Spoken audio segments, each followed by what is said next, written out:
रामकृष्ण जी। ओम नमः शिवाय। ओम नमः शिवाय। ओम नमः शिवाय। तव तत्त्वं न जानामि कीदृशोऽसि महेश्वरो दृशोऽसि महादेव तादृशाय नमो नमः। शिवभोळा चक्रवर्ती ताचे पाय माझे चित्ती, ताचे पाय माझे चित्ती, वाचे वदता शिवनाम, त्यान बाधी क्रोध काम, त्यान बाधी क्रोध काम, धर्मार्थ काम मोक्ष, शिवा देखता प्रत्यक्ष, शिवा देखता प्रत्यक्ष, एका जनार्दनी शिव, एका जनार्दनी शिव निवारी कळीकाळाचा भीव, वाचे वदता शिवनाम, वाचे वदता शिवनाम, तयान बाधी क्रोध काम। महाशिवरात्रीच्या विशेष पर्वानिमित्त चालू असलेली आपली ही चिंतन सेवा आणि आज या चिंतन सेवेचा कालच्या भागामध्ये आपण चिंतन केलं। महाशिवरात्री निमित्ताने आपण काल पण शिवभोळा चक्रवर्ती या अभंगावरती चिंतन चालू केलं आणि आज याचा हा दुसरा भाग। आज महाशिवरात्री, महान असा पर्व काळ आणि या महाशिवरात्रीच्या सर्व शिवभक्तांना आणि आपणा सर्वांना खूप खूप शुभेच्छा। सर्वांवरती भगवान शिवाची कृपा हो अशी भगवंताकडे प्रार्थना करूया आणि आपल्या चिंतनाला सुरुवात करूया। अभंग आपल्याला माहिती आहे, शिवभोळा चक्रवर्ती त्याचे पाय माझे चित्ती, या अभंगावरचं आपलं चिंतन चालू आहे। मागच्या भागामध्ये चिंतन करत असताना आपण भोळा या शब्दावरती विशेष सत्वाला थोडं चिंतन केलं आणि विष्णू आणि शिव यांमध्ये भेद नाही याचाही थोडा विचार केला। आज आपण सरळ सरळ अभंगाचं चिंतन करणार आहोत। शिव भोळे आहे, शिवांचा स्वभाव आपल्याला या पहिल्या कडव्यामधून, पहिल्या चरणामधून शांती ब्रह्म एकनाथ महाराजांनी सांगितला की शिव भोळा चक्रवर्ती, शिव भोळा आहे आणि तो चक्रवर्ती आहे, म्हणजे राजांचाही राजा आहे। दुसऱ्या एका अभंगामध्ये पण शिव भोळा याचं वर्णन आलं की नाही? आलं ना, कैलासीचा देव भोळा चक्रवर्ती। बघा, अभंग नामदेवरायांचा आहे, तो जो आपण शिव भोळा चक्रवर्ती अभंग एकनाथ महाराजांचा आहे आणि याच अर्थाचा दुसरा अभंग कैलासीचा देव भोळा चक्रवर्ती, पार्वती तापती योगीराज योगीराज। नामदेवरायांचा जो अभंग आहे, नामदेवराय म्हणतात कैलाशीचा देव असलेला भगवान शिव कसा आहे? कैलाशीचा देव भोळा चक्रवर्ती, दोन्ही शब्द पहा, भोळा चक्रवर्ती हा शब्द इथेही आला आणि नाथ महाराजांच्या अभंगामध्ये सुद्धा आला। नाथराय म्हणतात शिव भोळा चक्रवर्ती आणि मग काय हो, तो भोळा आहे, तो कुणालाही पावतो, थोड्या भक्तीने सुद्धा पावतो। त्याचं नावच माहिती आहे, काय त्याचं नाव? आशुतोष। आशुतोष म्हणजे थोड्या भक्तीनं जो तोष पावतो, जो संतुष्ट होतो, त्याला भगवान आशुतोष म्हणजे शंकर परमात्मा, म्हणजेच महादेव, म्हणजेच आपले शिव। आणि मग एकनाथ महाराज म्हणतात असे जे भगवान शिव, जे चक्रवर्ती आहे, जे भोळे आहे, त्यांना मी माझ्या चित्तामध्ये ठेवतो, त्यांचे पाय मी माझ्या चित्तामध्ये ठेवतो, त्याचे पाय माझे चित्ती, त्याचे पाय माझे चित्ती, त्याचे पाय माझे चित्ती। शिव भोळा चक्रवर्ती, शिव भोळा चक्रवर्ती, त्याचे पाय माझे चित्ती, त्याचे पाय माझे चित्ती, त्याचे पाय माझे चित्ती। शिव भोळा चक्रवर्ती, चक्रवर्ती राजा असलेले शिव भोळे आहेत आणि त्या शिवाचे चरण मी माझ्या चित्तामध्ये ठेवतो, त्याचे पाय माझे चित्ती। दोन गोष्टी आहेत बघा, एक तर भगवंताला चित्तामध्ये ठेवल्या गेलं पाहिजे, भगवंताचे पाय जे आपल्या चित्तामध्ये असावे किंवा आपलं चित्त भगवंताच्या पायावर असावं। दोन गोष्टी आहेत, अनेक प्रमाणावर आपल्याला सांगता येईल। प्रमाण सांगतो बघा, चित्तामध्ये पाय, एकनाथ महाराज म्हणतात त्याचे पाय माझे चित्ती, याला लागणारं प्रमाण तुम्हाला सांगतो.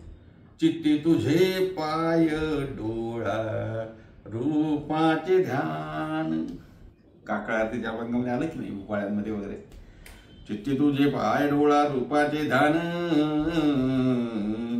अखंडमुखी नाम तुमचे वर्णावे गुण. अर्थात चित्ती तुझे पाय हा शब्द आलाय, हे प्रमाण तिथे आलं. त्यामुळे एकनाथ महाराज या अभंगामध्ये सुद्धा जे म्हणतात ना, त्याचे पाय माझे चित्ती, म्हणजे भगवान शंकरांचे चरण माझ्या चित्तामध्ये असू द्या. भगवान शंकराचे चरण माझ्या चित्तामध्ये असले पाहिजे, म्हणजे माझ्या अंतःकरणामध्ये असले पाहिजे. आणि एकदा का चित्तामध्ये भगवान शंकराचे चरण आले की मग कशाची कमी आहे महाराज. किंवा जर मी तुम्हाला दोन भाग सांगितले ना, एक तर चित्तामध्ये त्यांचं चरण किंवा त्यांना बसवायचं आहे, त्यांना जनाबाईचा अभंग माहिती आहे ना, हृदयबंदी खाना केला आता विठ्ठल कोंडीला, त्याप्रमाणे. किंवा दुसरं, आपलं चित्त भगवंताच्या पायाजवळ गेलं पाहिजे. एक तर आपल्या चित्तामध्ये भगवंताचे पाय किंवा भगवंताच्या पायावरती आपलं चित्त.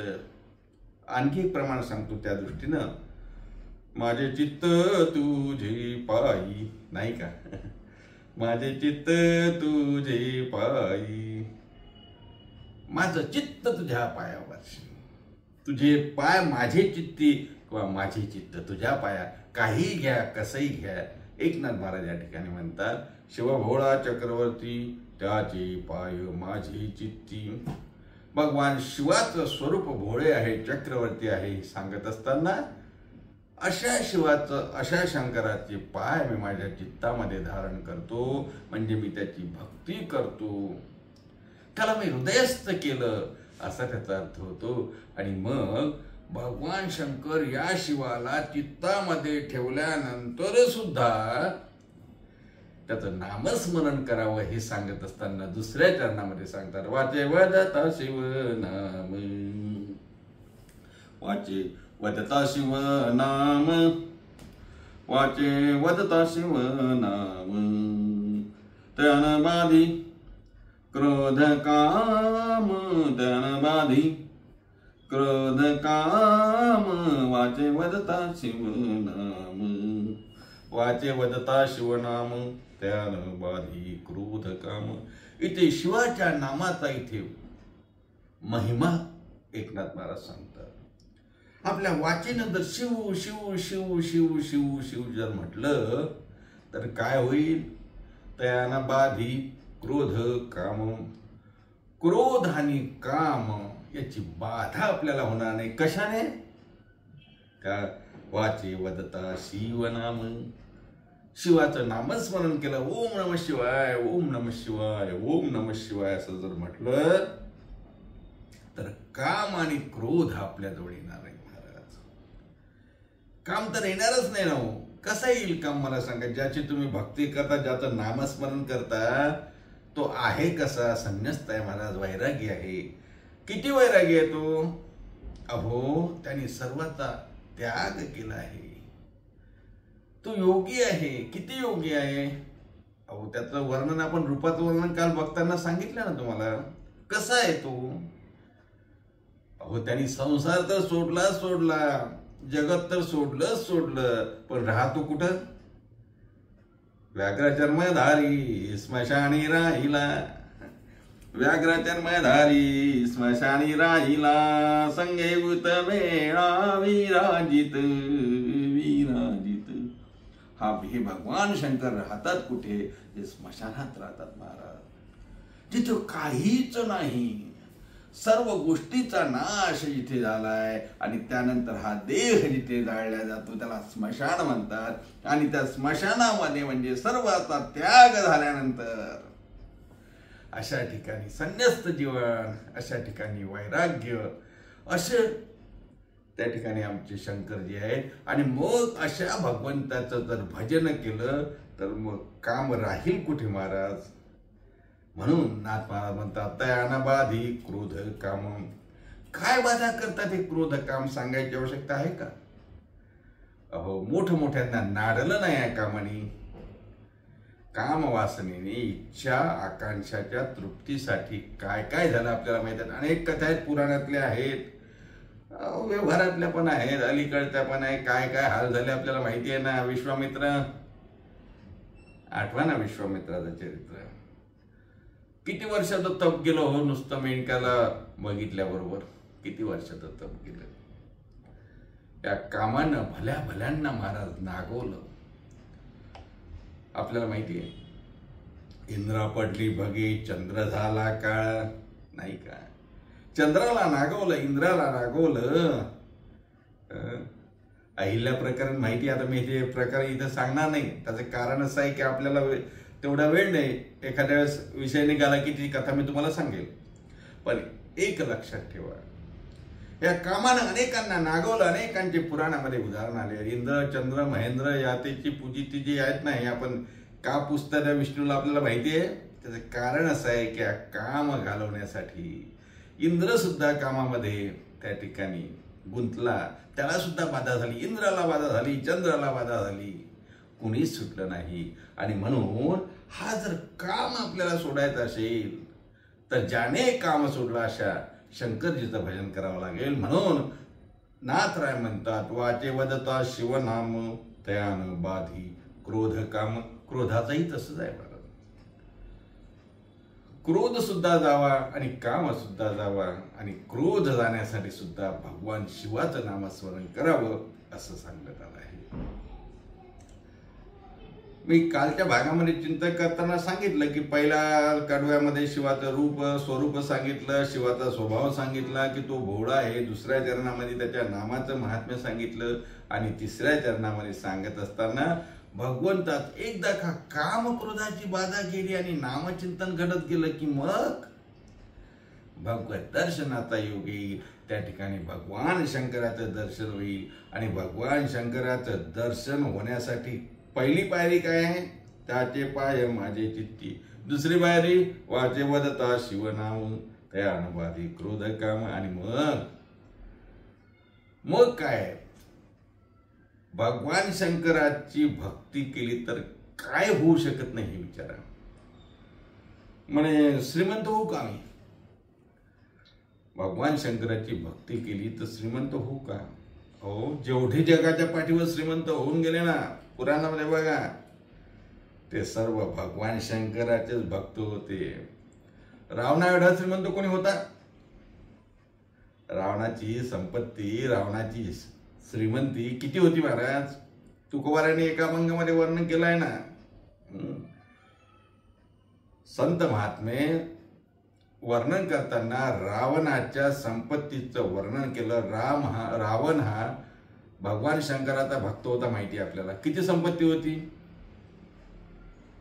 कोटी घरे जेथे काशा आणि तांब्याची, कोटी घरे जेथे काशा आणि तांब्याची.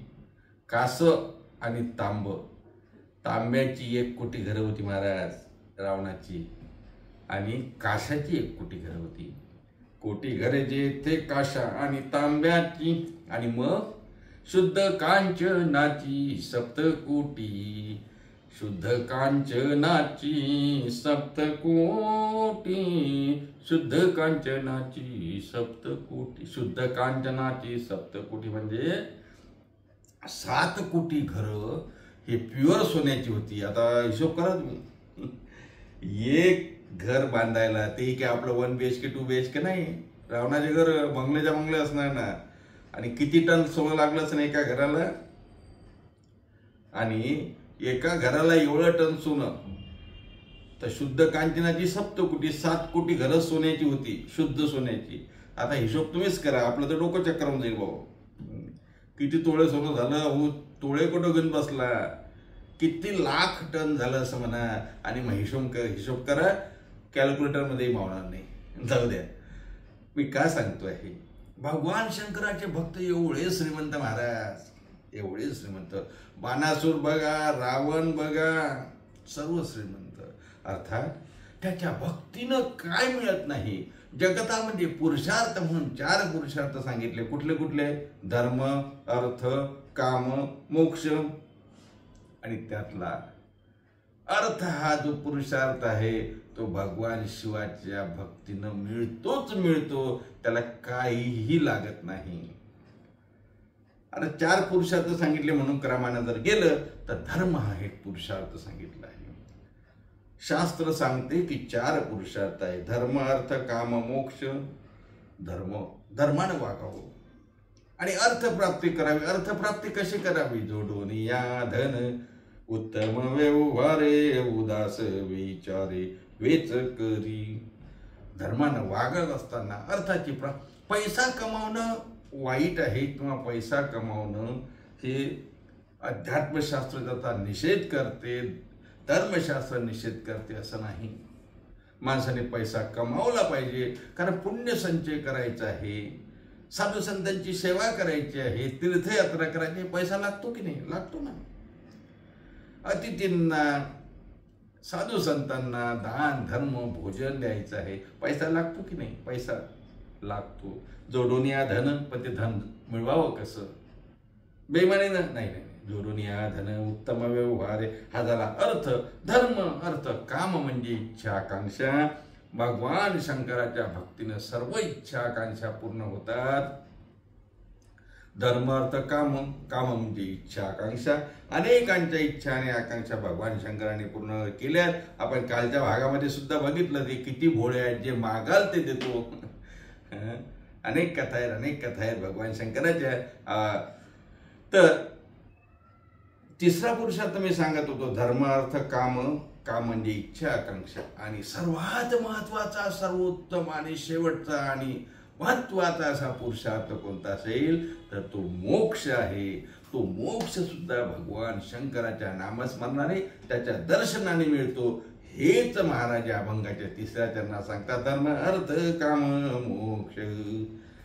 धर्म अर्थ काम मोक्ष. धर्म अर्थ काम मोक्ष.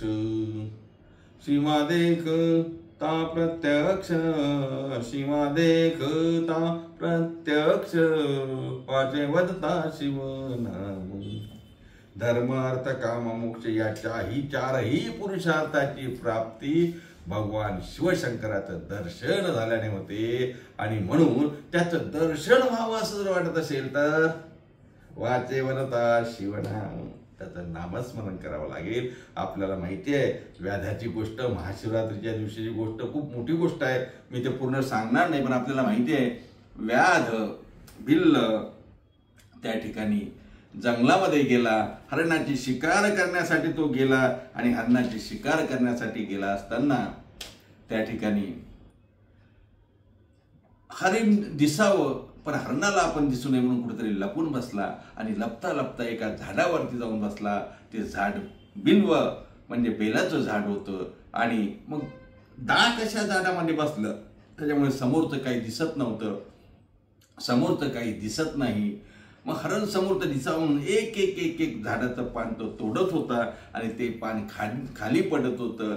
खाली भगवान शंकराचं लिंग होतं, पुरातन मंदिर होतं. एक एक बेल नकळतपणे त्या व्याधाच्या हातून, त्या भिल्लाच्या हातून खाली पडत होतं.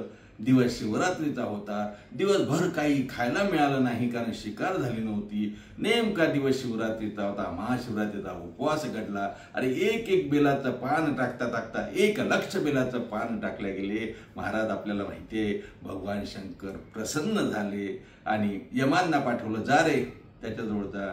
यम आले. यम आल्यानंतर विचारतो, का रे बाबा काय झालं? शिकारी विचारतो, काय झालं? कोण आहात तुम्ही? यक्ष किन्नर कोण आहात तरी कोण? म्हणे आम्ही यक्ष किन्नर वगैरे कोणी नाही. आम्ही त्या ठिकाणी भगवान शंकराने आम्हाला तुमच्याकडे पाठवलं.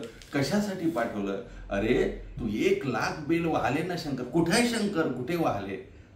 सांगितलं तुझं भाग्य उदयाला आलं. तुला काय पाहिजे ते माग. म्हणजे मला काही पाहिजे नाही. यांची शिकार मी करीत असतो, हरणांची शिकार करत असताना त्यांची भाषा मला कळावी हे मागितलं महाराज. काय अल्पबुद्धी होता, माहिती नव्हतं. काय मागावं माहिती नाही. देव प्रसन्न झाला, मागावं काय माहिती नाही. मागितलं की मला हरणांची भाषा कळावी. तथास्तु सांगितलं. हरणाची भाषा त्याला कळायला लागली. त्याने हरिण आलं. हरणाला बाण मारला. हरणाला बाण मारल्यानंतर हरण आता मरणार. तेवढ्याच त्याची 2 बायका आल्या, 2 हरणी आल्या. आता पुढची कथा मी जास्त लांबवत नाही. आपण लिंग पुराणामध्ये आलेली कथा आहे. नामदेव महाराजांच्या अभंगामध्ये सुद्धा गूढ त्याचं चिंतन आहे.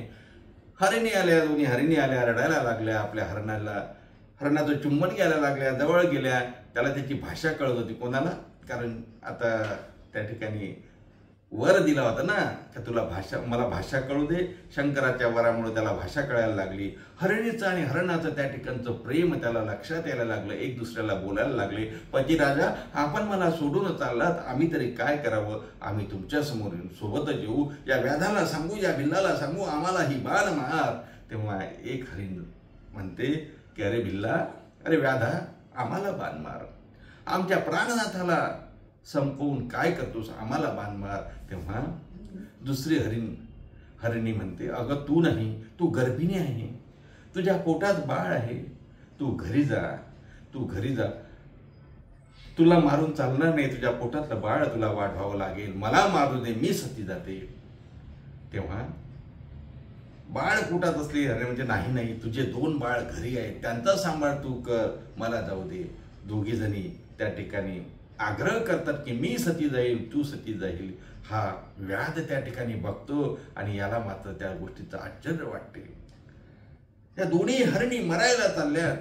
दोन्ही हरणी आपल्या जीवावर उदार होतात. यांचं हरण आणि हरणीचं प्रेम तो बघतो. त्यात गर्भिणीवाली हरणी म्हणते, अगं तू घरी जा, बाळांना पाजून तर ये. घरी गेली, बाळांना पाजलं. बाळाने विचारलं, आई का रडतेस? घडलेला वृत्तांत त्यांनी सांगितला. बाळ सुद्धा म्हणजे हरणीचे पिलं सुद्धा सोबत आले आणि महाराज 5 जण तिथे समोर आले. व्याध त्या ठिकाणी शिकार करण्यासाठी उभा आहे आणि हे सर्व दृश्य तो बघतोय. हरणीचं बोलणं याला कळते, हरणाचं बोलणं याला कळते आणि याला सुद्धा अनुताप निर्माण होतो की अरे बापरे, काय यांचं प्रेम आहे, काय यांचा त्याग आहे एक दुसऱ्यासाठी. आणि मग मारावं तर लागेल शिकारीसाठी. शेवटी हा म्हणतो, व्याध म्हणतो, मी तुम्हाला मारणार नाही, मी घरी चाललो. तेव्हा हरणी म्हणतात, असं वाटते का तुला का एकाला पाचन नाही मारलं तर हे वाया जाईल, आपल्या घरी नेता येणार नाही. अरे आम्ही तुझ्या घरी येतो, तू घरी गेल्यावर आम्हाला एकेकाला मार आणि खा. हे यांच्या घरी गेले महाराज. आता यांची पूर्वकथा काय आहे, त्या हरिणी कोण होत्या, हरण काय होते, ही एक कथा आहे. त्यांना विमान आलं, ते गेलं आणि मग तो व्याध विचारतो, अरे तुम्ही 5ही चाललेत स्वर्गलोकाला, कैलास लोकाला तुम्ही चालले, माझं काय आहे?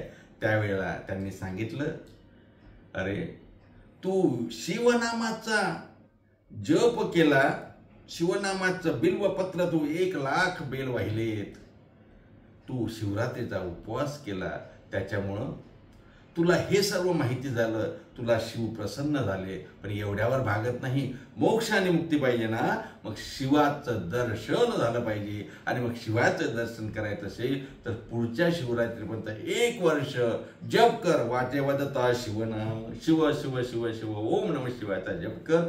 1 वर्ष त्या व्याधानी जप केला महाराज, ओम नमः शिवाय, ओम नमः शिवाय. दुसऱ्या वर्षी त्या व्याधाला सुद्धा विमान आलं.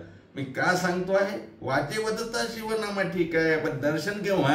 आणि एकदा दर्शन झालं की मग धर्म अर्थ काम मोक्ष. जसा त्या व्याधाला मोक्ष प्राप्त झाला, धर्म अर्थ काम मोक्ष शिवा देखता प्रत्यक्ष. आणि मग एकनाथ महाराज म्हणतात, असा शिव, असा महादेव, असा शिवशंभू, असा आशुतोष, असा रुद्र. काय महाराज, काय होईल? असे शिव करतील काय? अरे करतील काय? तुमचा सर्व भय भीती ते घालवतील ना. पण जगतामध्ये भीती आहे कशाची? भीती सर्वांना मरणाची भीती आहे. जो या मृत्यू लोकाला आला तो जाणार आहे माहिती आहे, तरी महाराज प्रत्येकाला भय आहे त्याचं.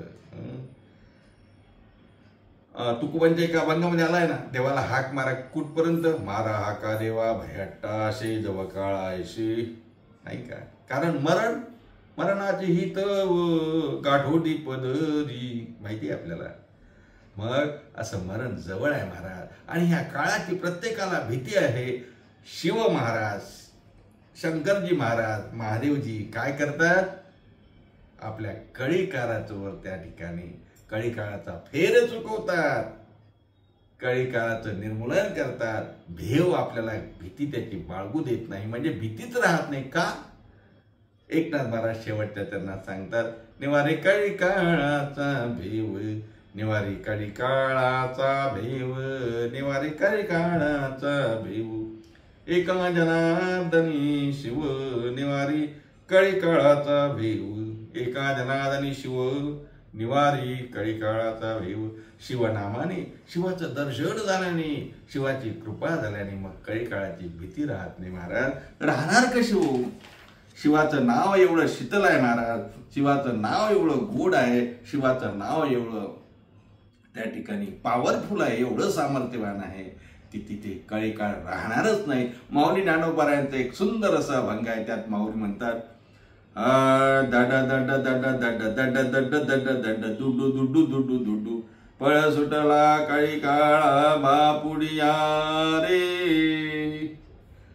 दड दड दड दड दड दड दड दुडू दुडू दुडू दुडू दुडू, काळ सुट पळ सुटला, पळत निघाले कोण? काळी काळा बापुडिया रे. बापुडी असलेले काळी काळ महाराज काळ पळून जातो का? शिवाच्या नावाने. कारण शिवनाम कसं आहे? शिवनाम शीतळमुखी सेवी पा कापडिया, दड दड दड दड दुडू दुडू दुडू दुडू, पळ सुटला काळी काळा बापुडिया रे. मग काळी काळ पळून जातात. अनेक प्रमाणाने सांगता येईल, काळा सुटे पळ जाती दुरी ते सकळ, जाती दुरी ते सकळ, जाती दुरी ते काळा सुटे पळ जाती दुरी ते सकळ, दूर निघून जातात. काळाचं भय नाही महाराज. कळी काळ म्हणजे हो कलियुग. कलीचं भय आहे का नाही? कलीचं भय नाही महाराज. नामस्मरण जर करत असाल भगवंतात, हे बघा आता इथं शिवनाम सांगितलं म्हणजे ज्यांनी विष्णूचं जे हरीचं नाव करत असतील त्यांना हरीचं, शिवाचं शिवाचं, देवीचं देवीचं. आपल्याला पंचायतन जे सांगितलं आहे ना, कोणीही कुणाचंही नामस्मरण करावं, त्या नामस्मरणाने आपलं सर्व कली काळावरचं भेव भीती निघून जाईल आणि काळावर विजय संपादन होईल. त्याचं कारण असं आहे, त्या नामामध्ये, नामचिंतनामध्ये सामर्थ्य आहे. म्हणून वाटेवरचा शिवनामात याना बारी क्रोध काम धर्म अर्थ काम मोक्ष शिवा देखता प्रत्यक्ष. याचाच अर्थ असा आहे महाराज की त्या ठिकाणी भगवान शंकराचं नामस्मरण करावं. आज महाशिवरात्रीचा दिवस आहे आणि या महाशिवरात्रीचा उपवास आपण सर्वजण करतो. आणि हा उपवास करत असताना नामदेवरायांनी सुद्धा या शिवरात्रीचं वर्णन करताना लिंग पुराणातलं सर्व वर्णन या ठिकाणी केलं आहे. आणि ते लिंग पुराणातल्या वर्णनाचे अभंग, बरेचसे अभंग आहेत नामदेवरायांचे अभंग, आपण मुळातच त्या ठिकाणी बघू शकतो. शिवरात्रीचा उपवास करावा, शिवनामाचं त्या ठिकाणी जागर करावा, बिल्वपत्र वाहावं, हे सर्व चिंतन आहे. आणि आपल्या दृष्टीनं तर वैष्णव शिरोमणी असलेले भगवान महादेव, पहिले वारकरी असलेले भगवान महादेव, त्रिशूळ डमरू घेऊन आला, गिरिजेचा कांता आपल्याला माहिती आहे. आणि वैष्णवांचे शिरोमणी असलेले भगवान महादेव आणि त्यांचा हा महाशिवरात्रीचा आजचा पर्व काळ. या पर्व काळाच्या निमित्ताने सर्व भगवत भक्तांना, शिवभक्तांना, विष्णू भक्तांना सर्वांच्या चरणी नमन करूया. आणि भोळे असलेले, चक्रवर्ती असलेले आमचे शिवभोळा चक्रवर्ती, त्यांचे पाय आमच्या चित्तामध्ये नेहमी राहावे. आणि त्या अनुषंगानं काम आणि क्रोध आमचा त्या ठिकाणी कमी होण्यास मदत व्हावी. वाचेवरता शिवनाम ध्यानवादी क्रोध काम, चारही पुरुषार्थाची प्राप्ती होण्यासाठी धर्मत काम मोक्ष शिवा देखता प्रत्यक्ष भगवान शंकराची कधीतरी आम्हाला कृपा प्रसाद व्हावा, त्यांचं दर्शन करावं आणि आमचं कळी काळाची आमच्या मनातली भीती निघून जावी, अशी प्रार्थना या महाशिवरात्रीच्या निमित्ताने भगवान शंकराच्या चरणी आपण करूया. झालेली सेवा भगवान शंकराच्या, माऊली ज्ञानेश्वरांच्या चरणी अर्पण करूयात आणि आज थांबूया. सर्वांना महाशिवरात्रीच्या खूप खूप शुभेच्छा. एकदा भजन करूया. ओम नमः शिवाय, नमः शिवाय, नमः शिवाय, ओम नमः शिवाय, ओम नमः शिवाय, नमः शिवाय, नमः शिवाय, ओम नमः शिवाय, नमः शिवाय, नमः शिवाय, ओम नमः शिवाय, नमः शिवाय, नमः शिवाय, ओम नमः शिवाय. पार्वती पते हर हर महादेव. पुंडलिक वरदे विठ्ठल श्री ज्ञानदेव तुकाराम दत्तात्रय जनार्दन श्री एकनाथ माऊली ज्ञानेश्वर महाराज की जय, जगद्गुरु तुकाराम महाराज की जय, शांती ब्रह्म श्री संत एकनाथ महाराज की जय।